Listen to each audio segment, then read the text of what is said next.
محترم جناب تنویر خان صاحب، لاس اینجلس US۔ السلام علیکم۔ ہم آپ کے ممنون ہیں کہ آپ نے ہماری ویب سائٹ اہلسنت.net پر یاد فرمایا، آپ کا سوال موصول ہوا، جواب حاضر۔ آپ نے پوچھا کہ 1.5 سال پہلے میرا نکاح ہوا، اب میری بیوی مجھ سے خلا مانگ رہی۔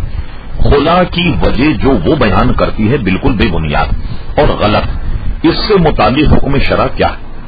نیز آپ نے اور پوچھا کیا وہ طلاق طلب کر سکتی ہے اگر میں خلا سے انکار کروں؟ اصل مسئلہ یہ ہے کہ عورت کا خلا طلب کرنا ہی اصل میں طلاق طلب کرنے کے مترادف، یعنی اگر آپ خلا دیں گے تب بھی اس پر طلاق واقع ہو جائے گی اور طلاق دیں گے تب بھی طلاق واقع ہو جائے گی۔ البتہ ہماری یہاں اصطلاح میں بیوی اگر شوہر سے یہ اپیل کرے کہ مجھے چھوڑ دو تو اس کا نام خلا، اور اگر خلا نامے پر شوہر دستخط کر دے تو بیوی پر خلا واقع ہو جائے گا، اور یعنی ایک طرح سے طلاق واقع ہو جائے گی۔ عدت گزارنے کے بعد وہ دوسرا نکاح کر سکتی ہے۔ بجا طور پر آپ نے فرمایا کہ خلا مانگنے کی وجہ جو وہ بیان کرتی ہے بالکل غلط اور بے بنیاد، یقیناً بے بنیاد ہوگی، لیکن محترم تنویر خان صاحب، بیوی اگر اس اسٹیج پر پہنچ جائے کہ وہ اپنے شوہر کے ساتھ رہنا ہی نہیں چاہتی تو میرا خیال یہ ہے کہ صلح و صفائی کی پوری کوشش کر لی جائے۔